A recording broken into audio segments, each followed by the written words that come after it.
Salut les filles, c'est un plaisir pour moi d'être encore une fois avec vous, comme d'habitude. Et aujourd'hui, je vais vous parler de quelque chose qui tracasse toutes les têtes. Donc, dès que vous voyez ça, je suis sûre que vous êtes affolés, vous êtes alertés, que vous ne savez pas où vous mettre. Je sais ce dont je parle. Parce que moi-même aussi, je suis passée par là. Donc, j'espère que vous avez deviné, hein? Non? Pour la deviner, je vais parler évidemment de la chute des cheveux. Donc, avant de parler de tout ça, je dois vous dire que je ne suis pas une pro. Donc je ne suis pas professionnelle en cheveux. Je suis juste une fille qui a fait des expériences avec ses cheveux et qui en a tiré du bon évidemment et qui veut partager tout ça avec vous. Donc c'est pour cela que je vais vous partager ce que moi-même je sais et ce que moi-même j'ai appris de la chute des cheveux.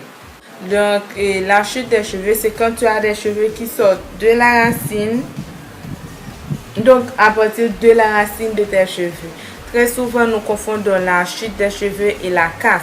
Donc, quand tu as la casse, c'est comme quoi tu as des cheveux comme ça et ça se casse, comme dit le nom. Donc, c'est que tu as des bouts de cheveux qui sortent, soit en te coiffant ou bien tout simplement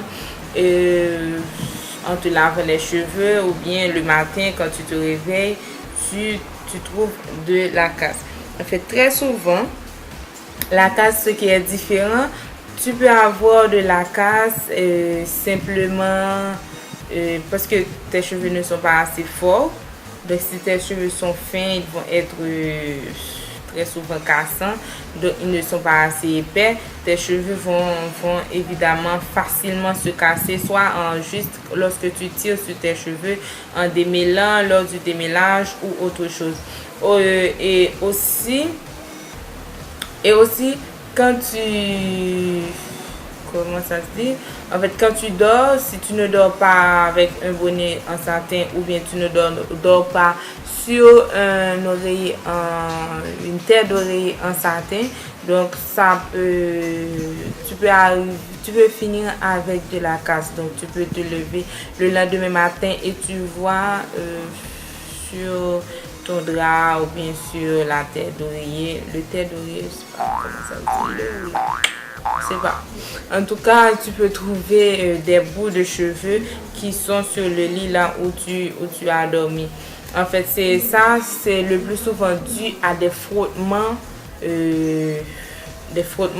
qu'il y a lorsque tu dors entre le coton et tes cheveux. Et si tes cheveux ne sont pas assez solides et tes cheveux ne sont pas dans un tissu qui les protège, donc ça peut t'occasionner de la casse. Donc, qu'est-ce qui peut occasionner la chute des cheveux? La chute des cheveux, parfois, c'est dû à un manque de vitamines. Des fois, c'est une carence qui est à la base de la chute des cheveux. Et ça peut t'arriver aussi parce que tu es anémié, donc tu souffres d'anémie, donc ça peut causer une chute de cheveux.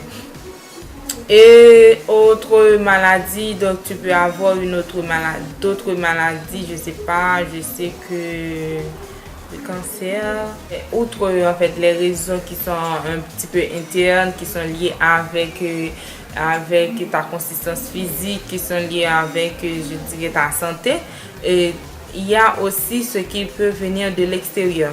Donc pour ce qui peut venir de l'extérieur, il y a le climat. Donc, il se peut que lorsque tu fais face avec le vent, de la poussière, en fait, un environnement qui n'est pas assez propre, donc ça peut fragiliser tes cheveux et va donc engendrer une chute des cheveux. Et autre chose, les produits que vous utilisez. Vous pouvez aussi tomber sur des produits qui sont périmés ou bien des produits qui ne vont pas avec tes cheveux tout simplement. Donc ces produits-là peuvent occasionner une chute des cheveux. Donc c'est pour cela il faut vraiment faire attention. Donc si il faut éviter les produits qui sont, comment je dis, les produits sulfatés surtout. La dernière cause, je dirais, pour la chute des cheveux, c'est le stress. Moi-même, j'ai vécu ça. Donc, je sais ce dont je vous parle. Je me rappelle à une période, pendant une période, en fait, j'avais des cheveux qui sortaient comme ça. Ça tombait. Donc, c'était dû, j'étais effectivement alarmée. Mais c'est après que, en fait, je me suis demandé, mais qu'est-ce qui ne va pas? Donc, c'est à ce moment-là que je me suis rendu compte que c'était dû au stress. Donc, le stress peut vous causer une chute de cheveux. Qu'est-ce que vous pouvez faire si vous avez une chute de cheveux? Donc, d'abord, il faut vérifier votre état de santé. Vérifiez votre état de santé, voir si vous n'avez pas une carence, comme je vous ai dit, si vous n'êtes pas anémié, donc si vous n'avez pas un problème de santé qui cause cette chute de cheveux. Et autre chose, vous devez vérifier les produits que vous utilisez. Donc, qu'est-ce que je conseille surtout aux gens lorsqu'elles ont une chute de cheveux? C'est de commencer par retirer un à un les produits que vous utilisez.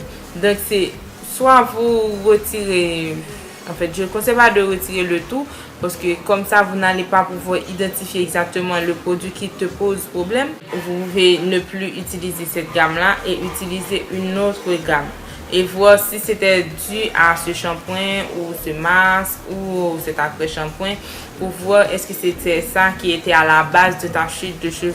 Donc, si tu vois qu'il y a une amélioration dans tes cheveux, donc tu peux dire adieu à tes anciens produits que tu utilisais. Mais par contre, si tu vois que tu continues à avoir une chute de cheveux, donc il faut aller voir dans ta routine capillaire quels sont les autres produits que tu utilisais. Donc c'est balayer un à un, je sais pas, tous les produits que vous utilisez. Et comme ça, vous allez suivre pendant 2 à 3 semaines, suivre le résultat et suivre le changement.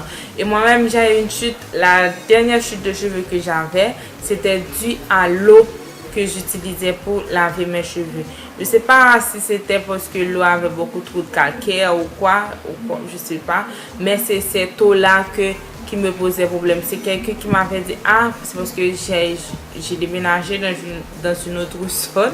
Donc, dans cette zone-là où je vis, l'eau qui vient en fait du robinet n'était pas trop bonne, soit l'eau est salée ou bien quelque chose comme ça.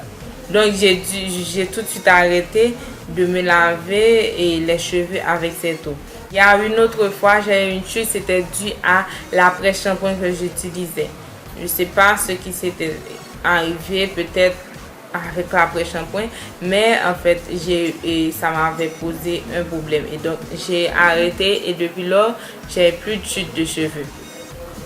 Et comme je vous avais dit, il y a été une fois, c'était dû à un stress, tout ça. J'ai essayé de me ménager, de gérer le stress, je dirais, et ceci m'a apporté m'a apporté des résultats. Et depuis lors, j'ai pas vraiment de chute de cheveux. Peut-être j'ai de la casse parce que c'est pas tous les soirs que je dors avec un bonnet en satin. Mais depuis lors, ça va. Alors, mes chouquettes, je